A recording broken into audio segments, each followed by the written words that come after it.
Hello, you two vintage stereo restorers, collectors, appreciators. I just finished my happy coffee and my happy mug.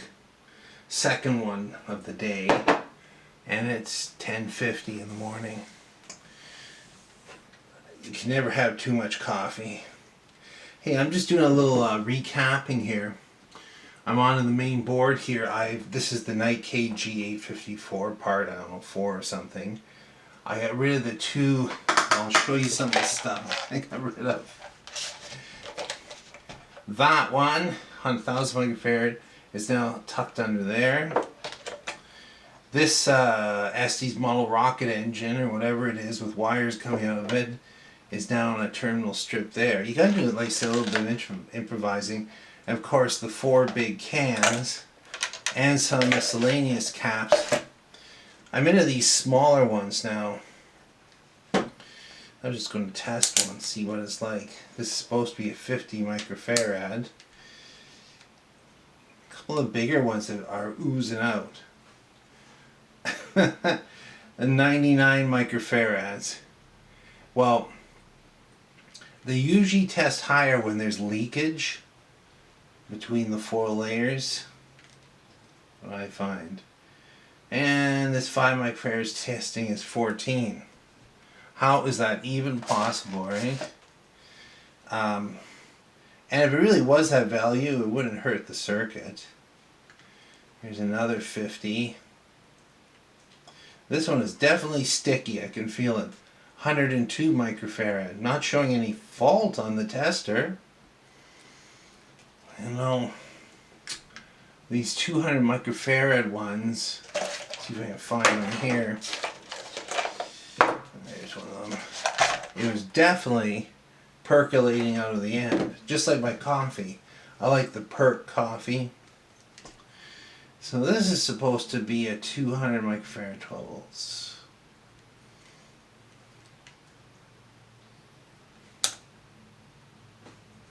Yeah, see, this is a 200 microfarad showing as 760 microfarads. The cap's bad. There's no way it was originally that much. It's because the internal resistance is way off. Now, you can test it with a multimeter. This one does not have a capacitor function, but it has a pretty good ohm meter.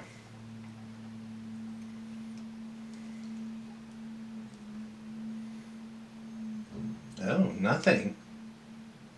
Usually it'll show it charging up, like you'll see a brief fluctuation.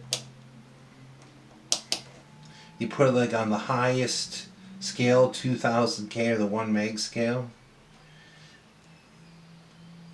Yeah, see, it's actually sitting, it should move through some numbers, charge up and quit.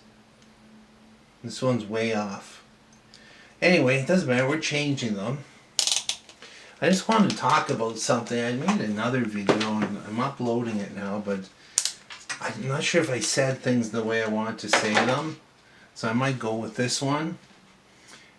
This stuff here, working on this stuff for me, is I get a lot out of it. I find it enjoying finding the stuff, troubleshooting it. And I know sometimes I'm going, rah, rah, rah, rah, rah, I hate this. But it is good therapy, and these days, my wife and I were just talking about this earlier this morning. There's so many people that are depressed, that are struggling, families that are struggling, people that are struggling at work. I bump into friends and bumped into a couple this week, and their family, they feel like everything's going downhill, can't find employment. And personally, people feel like they're tired out, worn out, and going downhill. Maybe that's a good summary of it. And I think part of what's going on is there's been too much change in the last 4 or 5 years. Like literally, everything that's happened, say from 2019, 2020 on, it's been too much change, and we feel like we're not on level ground. We need to be on solid ground as people, and the ground is shifting all the time. There's a metaphor. But here's what I wanted to say, And I find when I talk to people that like the vintage audio, people that like vintage audio like music. The two go hand in hand. And there's two types of audio lovers in my estimation.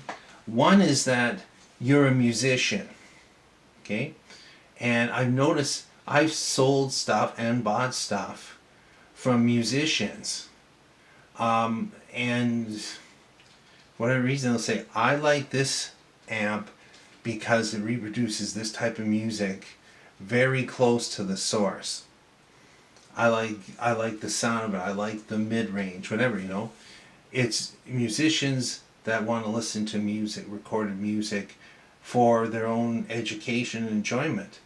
Then there's people like me who have tried to play piano, violin, guitar, get so far and can't seem to get past it no matter what you do.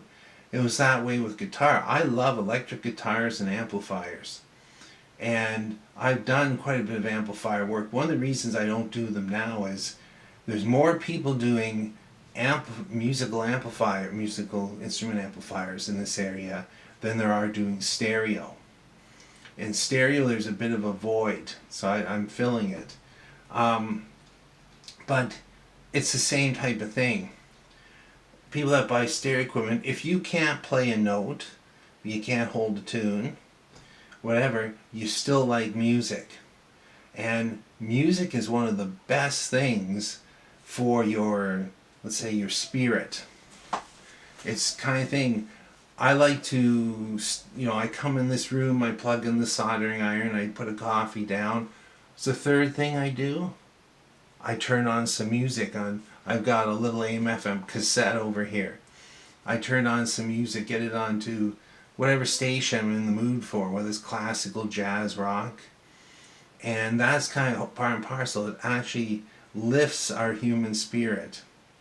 And I have to say, over the years, I just keep running into people I've been, saying, I've been in vintage audio for years, and I'm still interested, I still love it, and it's great.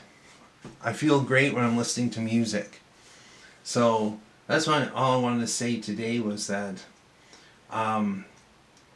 music and listening to the music you like, reproduced the way you like, is very good for us.